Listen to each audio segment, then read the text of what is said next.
I'm giving this level of effort. And so that's one of the ways I choose to live my life, is to give great, consistent effort. Maybe being consistent is something that you're like, man, I need to be more consistent. I need to be playing at a higher level. And if you're getting that, put that on one of your 10 best ideas of the class, because you could make a decision, draw a line in the sand moment right now. For the rest of my life, I'm not going to play at a 3 or a 4 in this area anymore. I'm going to have a minimum standard of how I show up. Like, that could land with you right now. And you could start being that. And your whole life would change. So the question that I have for you is, what level are you committed to playing at today? So we're going to go today until 4 o'clock, or we might end a little early. I'm not exactly sure, but 4 at the latest. So what level, jot in the chat right now. What level? I'm going to put what level I'm committed to playing at. I'm committed to playing at a 10. So I'm putting a 10 down. What level are you committed to playing at today until 4 o'clock? And so now the next question is, whatever level you're committed, if you're committed to playing at a 7, then put 7 down. If you're committed to playing at a 7, you might go, I'm going to change it. I'm going to put an 8, 9, or a 10. And maybe you choose to step it up even in that little thinking of how you're going to show up. So then the next question is, how will you know if you played at that level? So imagine it's now 4 o'clock and you're looking back on your experience today. How will you know if you played at that level? So I want you to write down some things right now in your notes. Type it or write it. It's 4 o'clock. We're going into the future. It's 4 o'clock right now. How do you know that you played at a 10 or whatever number you wrote down? So one way you'd know is if you stay for the full training. And those of you that are listening to the recording, if you listen to the entire recording, that's one way that you'll have evidence that you played at a 10 or whatever number you wrote down. Another way is you do the exercises.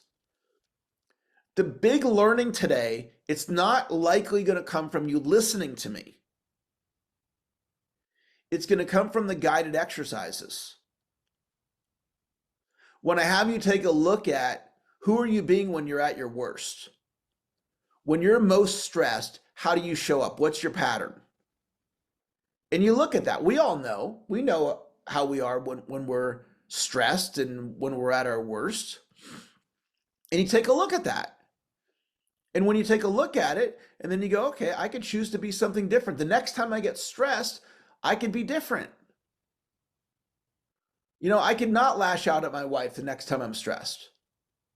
I could handle it in a different way. Or the next time my employee frustrates me, I can be something different.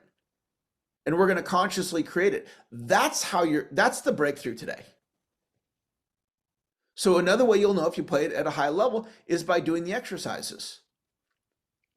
And another way you'll know if you played at a 10 is if you come back from the breaks on time. I'm going to give you very specific instructions on the length of the break, and what time we start again. And so being responsible, making sure you get back here on time.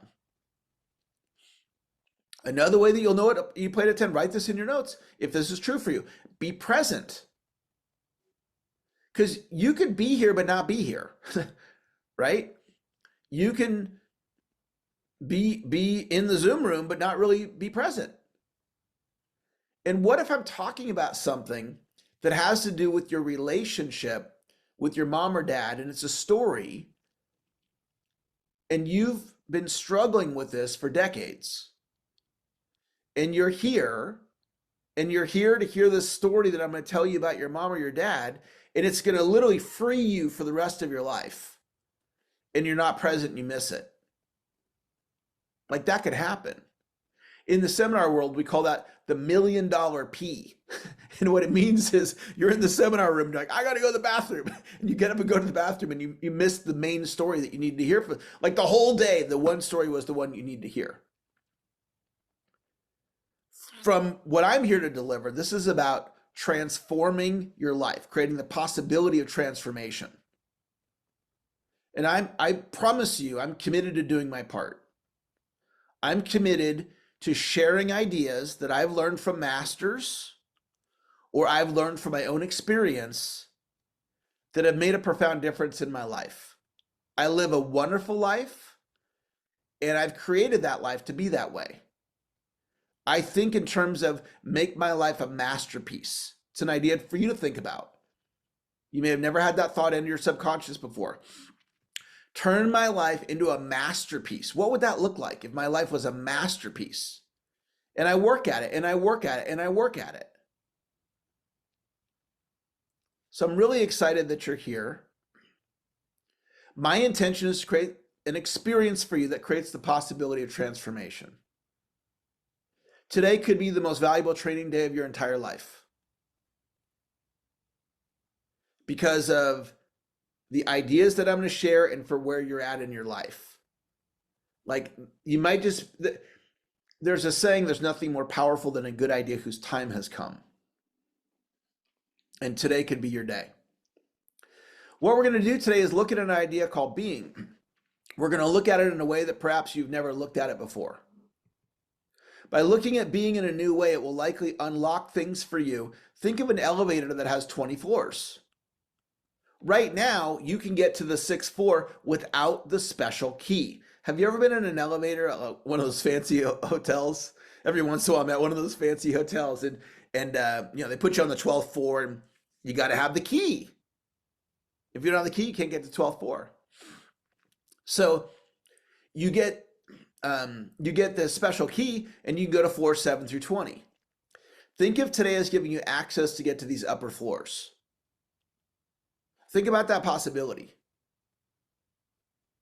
For you to access something that you've never been able to access before, not that you couldn't access it, but you needed the special key. You needed the idea, you needed the 87 rule, where you're looking at your relationship with somebody in your life, like your parents or a boss or somebody who betrayed you or whatever, and you can see something different for yourself that allows you to let go of the shame, let go of the guilt, to see the greatness that's inside of you, to let go of being your harshest critic. Is there anybody here that resonates with, I'm hard on myself, I am my harshest critic? Either of those. Just type yes in the chat. It's very common. Many people on this call likely feel that way. I'm hard on myself, Eric. I am my harshest critic. And so we're going to talk about letting go of that. Here's a huge idea. Lose interest in a thought.